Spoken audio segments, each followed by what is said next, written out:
Dimakan dari tengah jalan ini gimana sih masuk tengah jalan sih?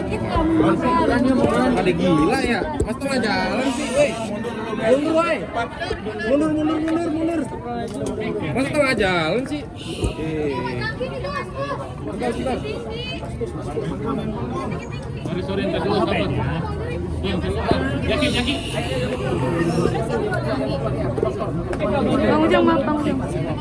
Tinggi. Ini mau makan. Agak pinggir.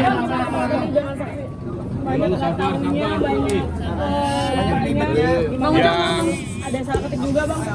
Ya kan yang jelas dari keterangan saksi tadi kan udah terbukti kan, eksepsi kita kan udah terbukti bahwa dia tidak diambil PH.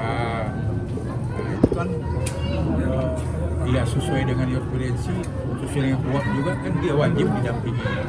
Nah ini kan tidak dilakukan, berarti kan BAP yang dibuat tanpa didampingi oleh pengacara itu kan cacat hukum kan gitu. Kemudian keterangan tadi kan lebih sifatnya konfrontir, pasti dong penyidik mempertahankan apa yang dibuat, tapi kan ya terdakwa mempertahankan juga apa yang dia akui pada waktu persidangan. Nanti itu kan hakim yang menilai. Kan gitu. Kita kan sudah bisa, kan media udah nengok bagaimana kita eksepsi kita tuh tentang penggeledahan juga, tentang penyitaan. Ya banyak lah yang terungkap ya tentang penyidikan, dikatakan itu di rutan Salemba, ya kan? Di Polsek Cempaka Putih. Ya, faktanya kan di BAP ya itu kan dibikin di Polsek Cempaka Putih. Ya berarti kan ya kalau BAP yang tidak sesuai tempat pemeriksaannya dengan yang ada di BAP kan berarti cacat hukum juga BAP-nya. Nah, ya kan kalau seandainya kan kalau BAP orang kan pasti tempatnya dulu. Ya kan? Nah, tempatnya berbeda. Kemudian lucu juga kan, seorang pengacara tidak mendampingi, tidak ada kuasa, kemudian tidak didampingi, terus bertangan. Berarti kan seolah-olah pengacara ini melegalkannya pekerjaan yang tidak benar kan gitu. Nah, ini baru kejadian nih. Saya 25 tahun jadi pengacara, baru ada pengacara yang tidak mendampingi orang tapi bisa menandatangani BAP, ikut mengetahui di situ. Nah, ini media bisa nilai. Ya kalau menurut saya itu BAP ya cacat hukum. Kenapa? Ya BAP orang dia bukan PH-nya ikut bertangan. Dia nggak hadir lagi. Lucu kan? Nggak ada orang di situ pada waktu mereka ini di BAP. Dan tidak juga diperlihatkan, maksud diperkenalkan PH-nya ini. Ini udah fatal. Ya silakanlah nanti ya publik dia menilai. Kemudian juga apakah tetap ya majelis akan menerima BAP yang cacat hukum ini, ya nanti kita silakan majelis kan pasti tahu lah kan, karena keputusan perkara ini kan berdasarkan hukum, ya kan. Nah di hukum udah jelas di KUHP mengatakan kalau BAP yang dibuat tidak didampingi upacara yang ancam hukum dan semua tahu kan batal dengan hukum, ada jurisprudensinya juga dan ada keputusan MK juga. Oke. Saksi bilang ada pemeriksaan, ada penyiksaan dan penyetruman itu gimana mungkin Bang? Iya, nggak mungkin lah. Ini kan udah aku bilang. Namanya biasa dalam konfrontir pasti saling tidak mengakui, itu udah pasti. Ya kan Amar tetap dengan dan kawan-kawan tetap dengan pengakuan dia yang waktu persidangan semalam ya. Polisi kan tetap juga dengan apa? Itu udah biasa dalam konfrontir.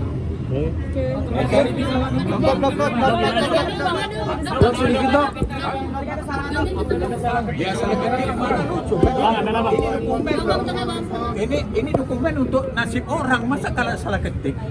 Nah disinilah nampak tidak keprofesionalan penyidik dalam melakukan BAP ini, dan ada kesan juga kita tengok kenapa kasus itu sampai sekian bulan baru nyampe. Ini kan ada semacam kesan ya indikasinya.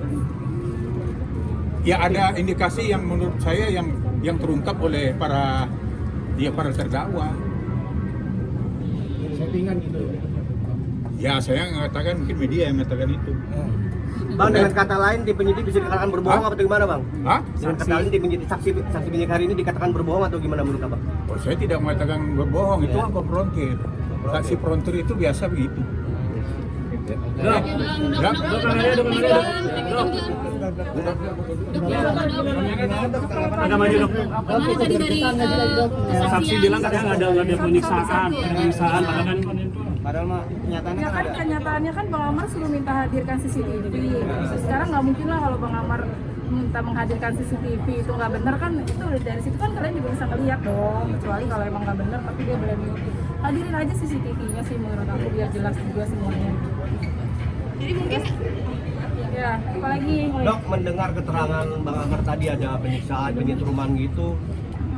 Gimana dok perasaannya dok?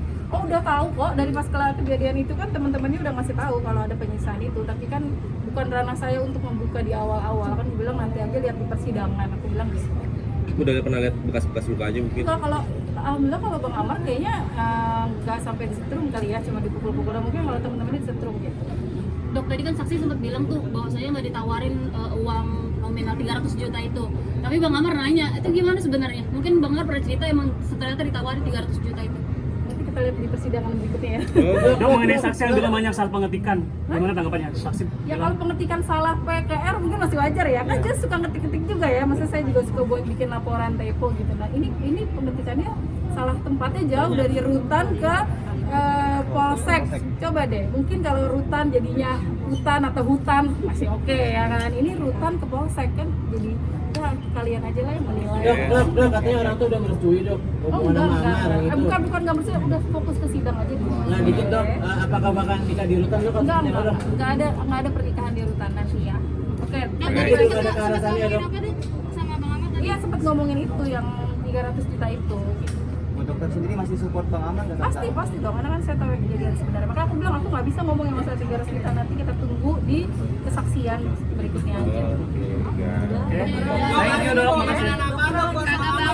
Enggak, ini aku cuma beli hotband doang guys, nggak bawa apa-apa. Dok, tapi udah ada rencana nikah dok. Udah ada rencana Request, cuma sayanya lagi kurang enak badan, udah 2 hari sakit. Hah? Apa? Hari ini kan tadi sakit sempat dikerokin. ada rencana buat nikah dok? Sama dok sama Bang Amar. Nggak ada, kalau kata orang tua aku fokus ke sidang dulu sampai selesai. Nanti kalau sidang selesai, insya Allah Bang Amar bebas ya udah silakan dia temuin kalau emang seru sama saya kan gitu. Berarti nggak ada nikah di rutan ya dok? Kan Amar udah niat banget tuh pengen nikah sama dokter, nggak ada nikah di rutan ya dok? Tapi aku nggak ada, sebenarnya kalau nikah di rutan tuh buat supaya administrasinya tuh lancar, karena kan kita nggak bisa ketemu, kita ketemu cuma di persidangan doang ya. Ya berarti nggak ada niatan ke situ ya dok? Nggak ada niatan buat nikah di rutan supaya bisa ketemu terus dok?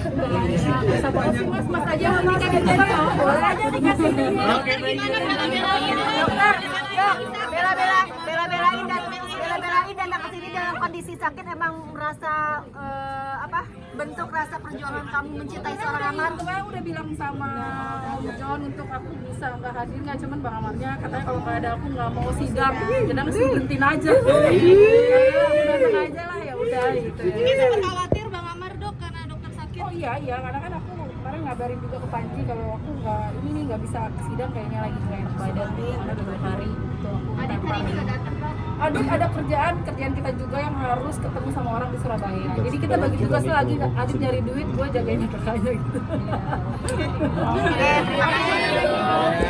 Terima kasih.